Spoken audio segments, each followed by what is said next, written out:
ناظرین، کہا جاتا ہے کہ ایک ملک کا حکمران بنانے کا طریقہ بہت انوکھا تھا۔ وہ ہر سال کے پہلے دن اپنا بادشاہ بدل لیتے تھے۔ سال کے آخری دن جو بھی سب سے پہلے ملک کی حدود میں داخل ہوتا تو اسے نیا بادشاہ منتخب کر لیتے اور موجودہ بادشاہ کو علاقہ غیر یعنی ایک ایسی جگہ چھوڑ آتے جہاں صرف سانپ اور بچھو تھے اور کھانے پینے کے لیے کچھ بھی نہ تھا۔ اگر وہ سانپ اور بچھوؤں سے کسی نہ کسی طرح اپنے آپ کو بچا لیتا تو بھوک اور پیاس سے مر جاتا۔ کتنے ہی بادشاہ ایسے ہی 1 سال کی بادشاہی کے بعد اس علاقہ غیر میں جا کر مر گئے۔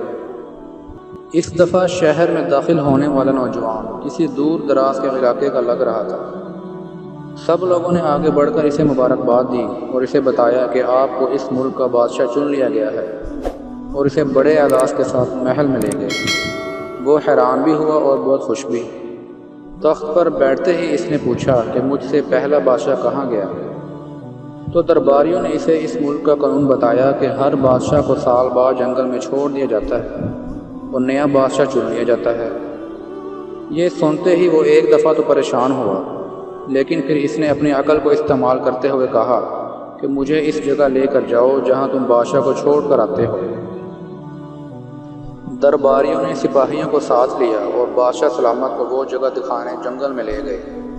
بادشاہ نے اچھی طرح اس جگہ کا جائزہ لیا اور واپس آ گیا۔ اگلے دن اس نے سب سے پہلا حکم یہ دیا کہ محل سے علاقہ غیر تک ایک سرسبز و شاداب راستہ بنایا جائے اور اس جگہ کے بیچوں بیچ ایک ایسی رہائش تعمیر کی جائے جس میں ہر قسم کی سہولت ہو اور اس کے ارد گرد خوبصورت باغ لگائے جائے۔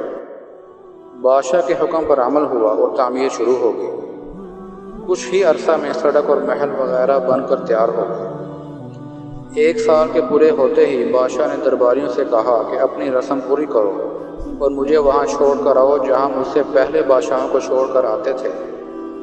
انہوں نے کہا کہ بادشاہ سلامت، اس سال سے یہ رسم ختم ہو گئی ہے، کیونکہ ہمیں ایک عقل مند بادشاہ مل گیا ہے۔ وہاں تو ہم ان بے وقوف بادشاہوں کو چھوڑ کر آتے تھے جو 1 سال کی بادشاہی کے مزے میں باقی کی زندگی کو بھول جاتے اور اپنے لیے کوئی انتظام نہ کرتے، لیکن آپ نے عقل مندی کا مظاہرہ کیا اور آنے والے وقت کا خیال رکھا اور عمدہ بندوبست فرما لیا۔ ہمیں ایسے ہی عقل مند بادشاہ کی ضرورت تھی۔ اب آپ آرام سے ساری زندگی ہم پر حکومت کریں۔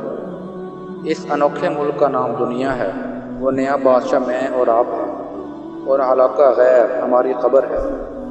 اب آپ خود فیصلہ کر لیجئے کہ کچھ دن بعد ہمیں بھی یہ دنیا والے ایک ایسی جگہ چھوڑ آئیں گے، تو کیا ہم نے عقل مندی کا مظاہرہ کرتے ہوئے وہاں اپنا محل اور باغات تیار کر لیے ہیں، یا بے وقوف بن کر اسی چند روزہ زندگی کے مزوں میں لگے ہوئے ہیں اور دنیاوی زندگی کی ایک مخصوص مدت شاہی انداز سے گزار کر ضائع کر رہے ہیں؟ ذرا سوچئے کہ آج ہمارے پاس ابھی بھی کرنے کے لیے بہت کچھ ہے، لیکن ایک وقت ایسا آئے گا کہ پھر پچھتانے کی بھی مہلت نہیں ملے گی۔